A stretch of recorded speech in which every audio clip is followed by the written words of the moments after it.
Hey guys, kind of wanted to do a little intro here to this next episode of the Big Seven. So a couple things I want to cover here. First of all, I really appreciate all of the comments and suggestions and dialogue on these videos. And that's what it's all about, right? And even if my approach to this is different than your approach, that's okay, right? I fully realize there's a bunch of different ways to take a rifle and start testing it and finding loads that you like, that the rifle likes, that you feel would be good for your style of hunting, for the types of game you pursue, the way you do it. There's so many different ways to do it. And there's no right way or wrong way. It's your way, okay? So, my style for many years, because I'm not a competitive shooter, I'm not a bench rest shooter, I'm a hunter. So my style is to kind of have a goal in mind for each rifle that I buy of like, how would I hunt with it? Or, how do I want this to work out for a hunting load? And there's a lot of flexibility in that. It's not, if this won't shoot 160 grain bullets, then it's done. I'm going to put no.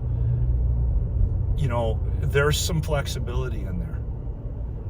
Now, I think at the beginning of this, I think if you go back to episode 1, we talked about how one of the cool things about the Big 7 cartridge is that you get roughly the same exterior ballistics with a 140, a 160, or a 175, meaning that your trajectory is really similar, your energy downrange is really similar.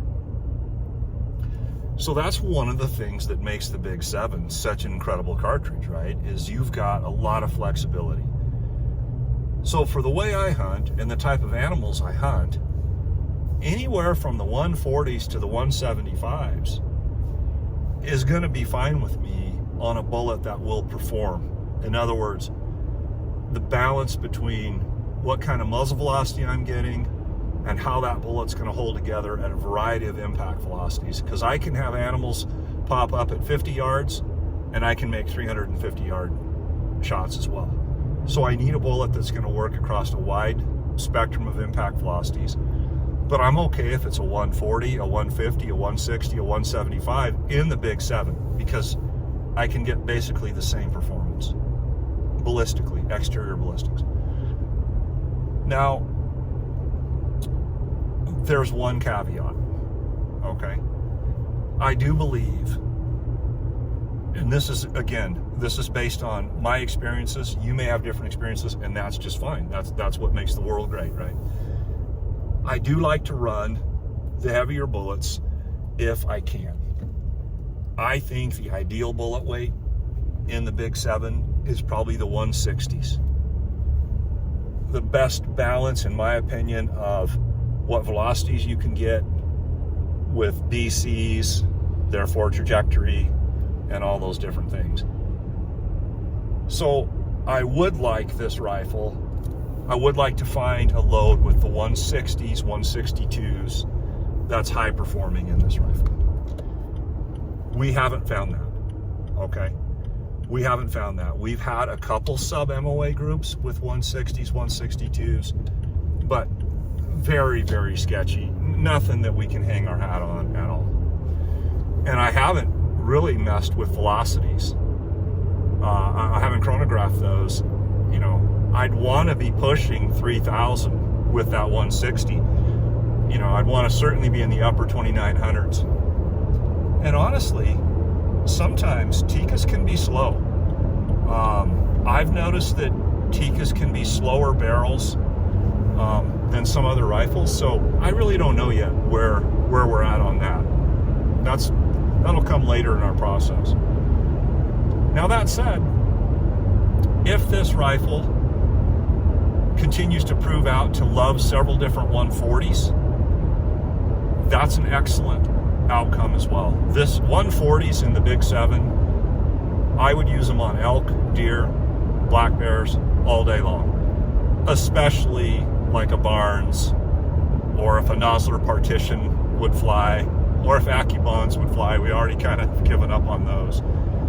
But I'm going to want a really tough bullet in that 140 because I can start that out close to 3,200. Impact velocities could be high. In the 160s, I'm willing to go to a cup and core bullet. Impact velocities are going to be 200 to 300 feet lower, feet per second lower than the 140s, and I'm more comfortable with that. So there's a little bit more bullet variety there that I would be comfortable with. I would also use a bonded bullet or a Barnes in the 160s, and I haven't tried any of those yet. And I'm not going to give up on the 175s. That's an unbelievable bullet in the Big 7. 175 grain, Big 7, match made in paradise, honestly. So that's a little bit into my thought process. Now to jump to the second part of this intro. A couple weeks ago, I started to really kind of wonder if something else was going on here in this equation with this rifle. I was like, well, maybe I'm just too old now to shoot 3 shots really well. I don't know. Maybe it's me, and maybe with my eyesight and everything, I just can't do that. I also, at the same time, started kind of wondering about the scope. I think I mentioned in early videos that I was not real happy ever with this VX5 HD. My experience with it, and I've had it for a few years on a few different rifles, my experience with it was the tracking is awful. It's not 1/4 MOA per click at all. It's something else. I don't know what it is, but it's not 1/4. But I'd always felt like it held 0. And so once you got it to where you wanted, it would hold 0. But if you go back and look at some of these videos, we're seeing the point of impact of some of these groups, and within the group shift quite a bit. And that doesn't really make much sense. And in the last video, we really saw that with those 140 AccuBonds. The first group was over to the right, and the second group was almost dead center. That is incredibly fishy. So this time, we've got a different scope on this rifle. I took the VX5 HD off, and I put a VX2 3-9x40 that I had on there. Bore-sided it, so when we get to the range, I've got to send a couple at 50 and get it moved, and then we'll run out to 100. Could be a nothing burger. Could be a nothing burger. Could be that the scope was a culprit to some extent in this craziness we've had with this rifle. I just don't know, but we're going to find out. Now, the last part, and then I'll quit yakking and we'll get to the range, is I have 3 loads with me today. I have what I'm kind of calling the control load now, the one that's worked the best for us, which is the 150 ELDX, okay? So I've got the same exact load that we got a 0.7 something and a 0.4 something out of this rifle with the old scope, okay? The best load we've had so far is the 150 ELDX, and it's a Rotumbo load. So I brought some of those. The other 2 loads I have with me are both 162 grain bullets.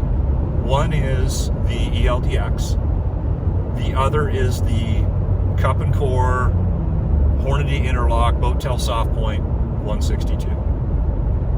And they're both over the same exact charge of Mag Pro. Everything's the same. I am running CCI 250 primers on all this, and CCI 250 is what I used on that 150 ELDX when they were our best loads. So I've got a beautiful day. It's 45 degrees. There's no wind. I'm optimistic to see where this goes. I have a prediction. I probably am not going to share it here because I don't know what'll happen if I'm wrong or if I'm right. But I have a few thoughts here. Well, I guess maybe it's pretty basic, right? And you guys are all dialed in, and a lot of you are way ahead of me on this, but we're either going to see today that the scope was a big factor, or we're going to see that this rifle is just a 2-in, 1-out rifle. 2 good shots, 1 fly. And if it is, then it is what it is. I'm not going to spend the money to rebed it or put another stock on it or fiddle around with that. I'm either going to accept that as a hunting setup, which could be acceptable, because 2 shots almost touching and a 3rd shot 1.5 inches away is a good hunting setup. The way I hunt, okay, I'm not shooting at 600, 700, 800 yards. I'm not shooting past 300, 350 at the most.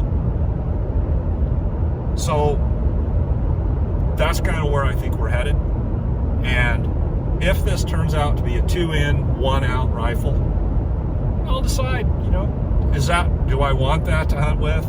It would work for hunting. Do I want that? As you guys know, I have lots of rifles. I'm blessed to have a lot of rifles, a lot of options.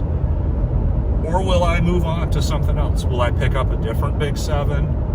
Will I keep trying to develop this one? But what I won't do is put money into this rifle. That doesn't make sense to me, guys. I got the rifle for under $600. And it won't make sense to put several hundred more into it. It just doesn't make any sense to me. If it was my only rifle or something, maybe I could see that. But that's just a little more insight into my mindset on this. Hopefully that all makes sense. All right, enough yakking. Next thing you'll see me at the range. All right, guys, I'm going to save you a lot of the drama of walking back and forth to the target here. I will put in a little bit of footage of I was fighting a terrible glare. I didn't think about the sun angle this time of year and this late in the day, and I had the sun right in my face the whole time. And where I shoot, you really can't flip that around. So I rigged some glare reduction stuff, and let me put those videos in here. This is what I'm dealing with here, guys. There's my targets. There's the lighting I'm dealing with. Hey guys, this is my redneck glare reduction. I can see out of the scope there. It's keeping the glare from the barrel from getting in there, and then I've got a piece of paper taped to the scope there and this black hat draped over it. And then the second part of this redneck reduction is I've got this other glove underneath my hearing protection, and then when I get up to the scope, this rests on the top of the scope and blocks the glare from coming into my eye. You gotta love that creativity, huh? And so that is a little bit, leaves a variable out there. Was that glare affecting me and my ability to be, precise? It's possible, okay? But at the same time, I'm gonna show you the target with the results. And I think what we're gonna see is this rifle is just a 2-in, 1-out rifle, okay? So let's go over to the target here, and I'll just walk you through the groups and those outcomes today. All right, guys, so I had 162 ELDXs, the same exact load we've used in the past over Rotumbo. I shot 2 groups at the same place here. The first group was this one. 1 and 2 almost touching, 3 flies. Yeah, if I threw a micrometer on that, I don't know. It might be right in 1 inch, but the 3rd flyer's there. Sent another one in. 1 and 2 were right here, 3 flies. Okay. So then I switched to 162 boat tail soft point interlocks. Same load of Rotumbo. 1 and 2 looking okay, 3 flies a little low. That's outside of 1 inch. Then I shot another group of the boat tail soft points, 1 and 2 tight, 3 flies. Then I switched to what I'm calling the control load, the 150 ELDX that worked so well before. 1 and 2, and then 3 flies. And I had another set of those, so there they are, 1 and 2, and then 3 flies. So nothing there today would make me think that it was the scope. I guess there is something a little bit interesting is all 3 of those different loads, though, were all basically 2 inches high and 2 inches left. And with the previous scope, some of the same loads, they really shot in different places. So that's really interesting. But we still are seeing the 2 in, 1 out. And I must have just been lucky with the 150 ELDXs in the past where we had a 0.7 and a 0.4 group. Must have just been luck because we couldn't do that today. Again, the glare was a factor. So it seems like we've always got a variable that's maybe hanging us out there from drawing too many conclusions. We're going to keep playing around a little bit, but yeah, had fun. Couldn't think it through as far as what our next steps are. We'll catch up soon, guys. Look forward to your comments.